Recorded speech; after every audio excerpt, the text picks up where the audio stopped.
Imagine standing at the heart of a civilization that believes itself untouchable.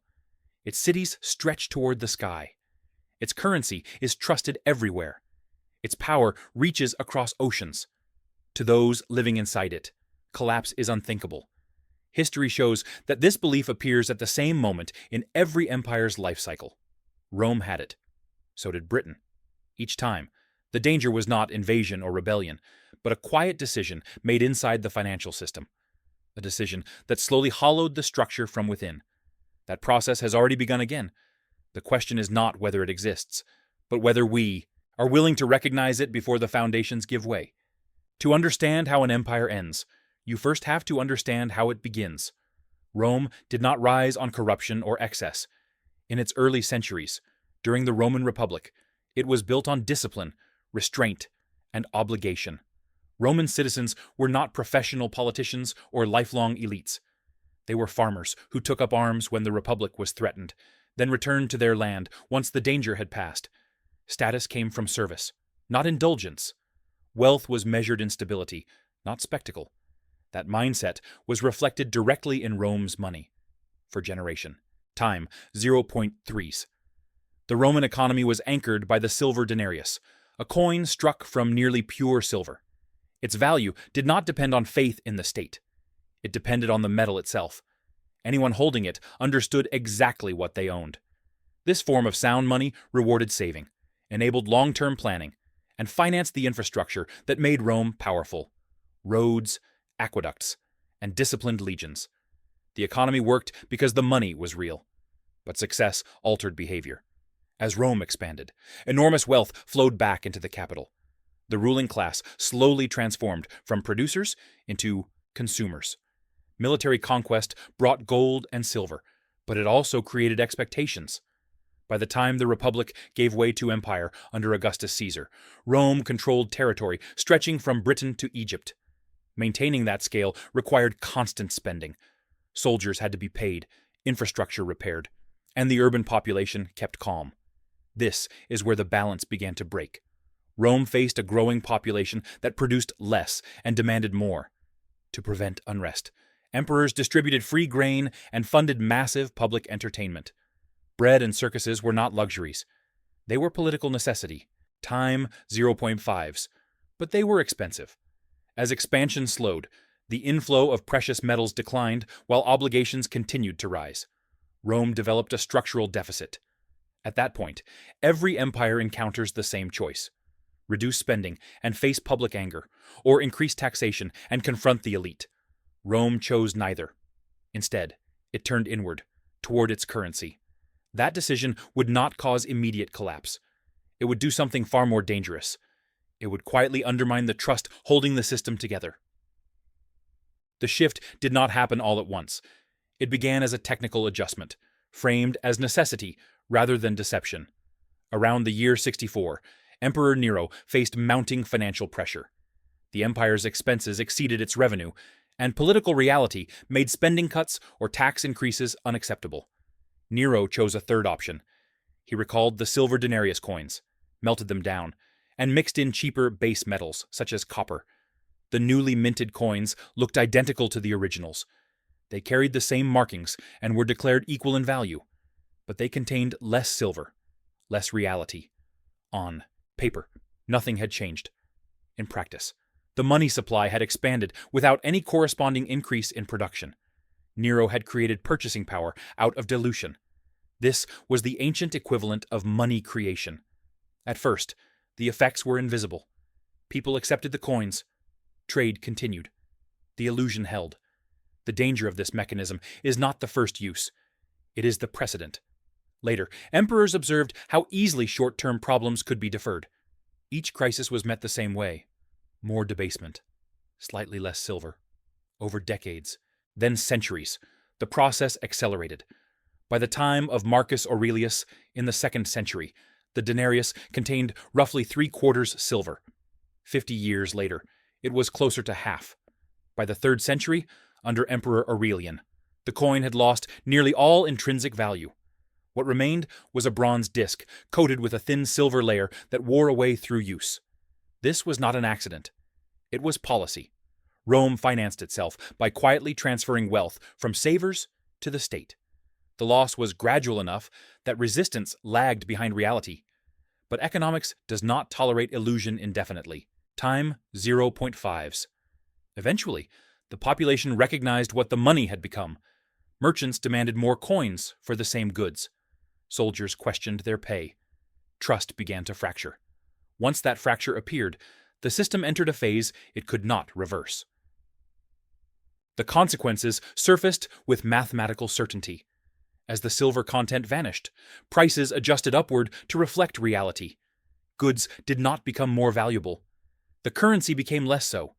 Records from the empire show the scale of the distortion. In the 2nd century, a fixed measure of wheat cost only a handful of drachmas. By the 3rd century, that same measure demanded hundreds of thousands. Savings accumulated over a lifetime were erased. Anyone who had trusted the system was punished for it.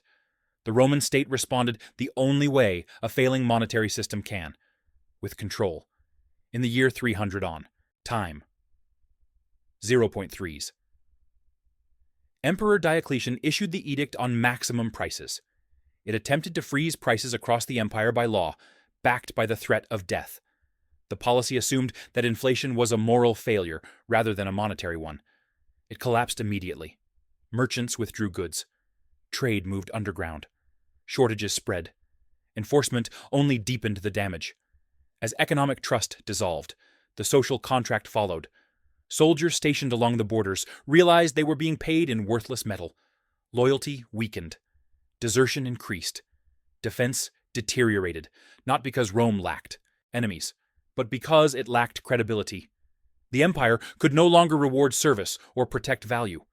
When external pressure finally arrived, it met a hollow structure. The sack of Rome in 410 was not a dramatic conquest.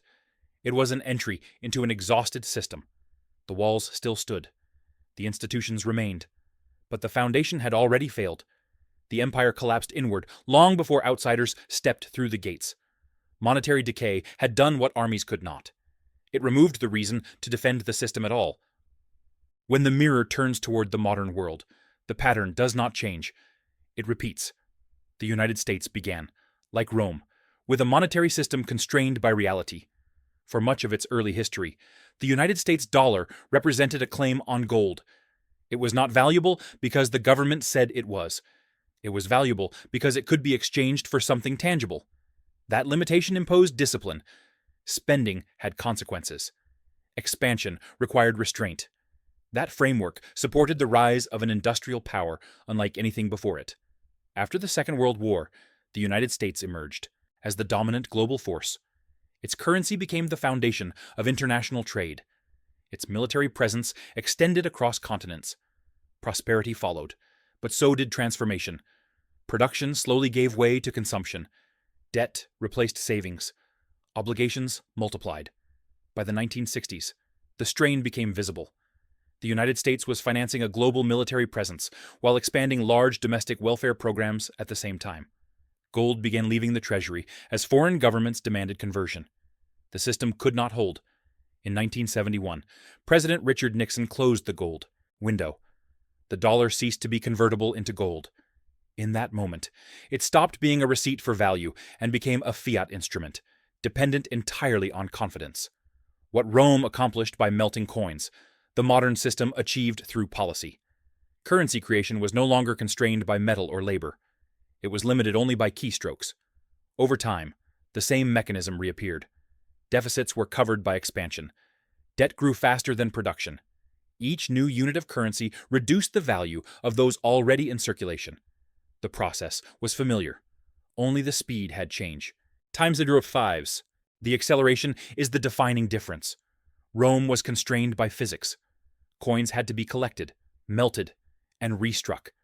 The modern system faces no such limits. Trillions can be created instantly and deployed at scale. What took centuries to unfold in the ancient world has been compressed into decades. The numbers reflect this shift. It took the United States more than 2 centuries to accumulate its first trillion in national debt. Today, that figure increases by another trillion in a fraction of the time. The mechanism is identical. New currency is created to purchase government debt, expanding the money supply without expanding real output. The effect is dilution. Each additional unit reduces the purchasing power of the units already earned and saved. Inflation is not an anomaly. It is the visible symptom of monetary expansion. It appears first in assets, then in necessities. Housing prices detach from income. Food costs rise faster than wages. Official statistics attempt to minimize the signal, but lived experience reveals the truth. As purchasing power erodes, social cohesion weakens. Those closest to the source of currency creation benefit first. Those dependent on wages fall behind. The gap widen. Time, 0.5s. Resentment grows. Political pressure makes restraint impossible. Cutting spending becomes unthinkable.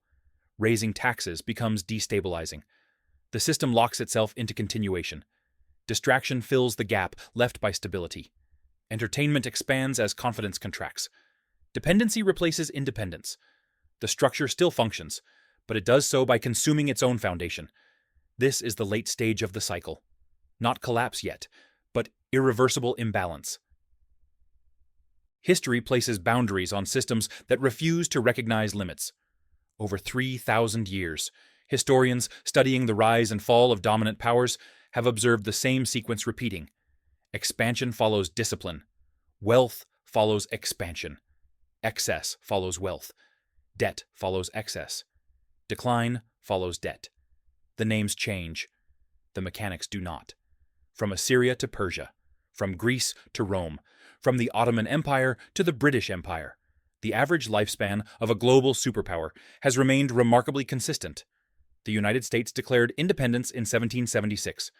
Add 250 years, and the result is not prophecy. It is a historical marker. By that point, every empire before it had already entered the final stage of the cycle. The stage defined by monetary distortion, overextension, internal division, and the belief that the rules no longer apply. Rome believed its currency would always be accepted because it was Rome. The modern system holds the same assumption, grounded in reserve status rather than silver. But reserve status is not immunity. When trust erodes, participation declines. The shift does not begin with collapse. It begins with quiet. Alternatives. Trade conducted outside the dominant currency. Reserves reduced. Debt questioned. This is how systems unwind. Not through invasion, but through refusal. Rome did not end the world when it fell. Life continued. What disappeared was the structure that had made life predictable and secure. Those dependent on the system suffered most. Those who understood the cycle adjusted before urgency replaced choice. The pattern has already revealed itself. The timeline is not a warning of a single year, but of a phase already underway. History does not ask whether a system believes it is different. Time 0.5s. It only observes whether it behaves the same. Every empire reaches a moment where the consequences of earlier decisions can no longer be delayed. Not reversed. Not managed. Only absorbed. In Rome, that moment arrived when the cost of maintaining the system exceeded the value the system could produce. The state continued to function, but only by transferring loss downward. Currency debasement did not destroy Rome overnight. It removed the incentive to defend it. When money no longer stored value, loyalty dissolved. Productivity collapsed. Defense became symbolic. The same dynamic defines the final phase of any monetary system built on expansion without restraint. Time 0.5s. Debt grows faster than income. Interest consumes a rising share of resources. Confidence becomes policy. When confidence weakens, the response is always the same. More creation, more intervention, more distance from reality. Each step postpones reckoning while increasing its scale. The year 2026 is not a countdown to collapse. It is a convergence point, a moment where historical averages, monetary pressure, and structural imbalance intersect. Rome did not fall because citizens believed it would. It fell because belief replaced discipline. Systems do not fail when people panic. They fail when assumptions go unchallenged for too long. History has already recorded this outcome many times. It does not repeat because of coincidence. It repeats because incentives remain unchanged. The final act is not chaos. It is normalization of instability. And by the time it is recognized, the choice to prevent it has already passed. When Rome finally dissolved, there was no singular moment that ended everything. No final announcement. No universal realization. The empire faded because the structure that sustained it had already failed. Currency no longer carried trust. Institutions no longer rewarded contribution. Authority no longer protected value. What remained was habit, ceremony, and the memory of power. Those who depended entirely on the system suffered most. Their savings disappeared. Their labor lost meaning. Their security vanished with the institutions they trusted. Those who endured were not the most intelligent or the most informed. They were the ones who recognized that the system itself was changing and adjusted before necessity forced their hand. They relied less on promises and more on tangible value, skills, and local resilience. History does not end with collapse. It resets. After Rome, life continued, but under different rules. Comfort declined. Stability fragmented. The world grew smaller and harsher. That transition was not evenly felt. It rewarded preparedness and punished dependence. The pattern has never changed. The cycle unfolding now does not require belief to continue. It requires only repetition. The mechanisms are already in motion. The decisions have already been made. The only remaining variable is awareness. History does not whisper its lessons. It repeats them until they are understood.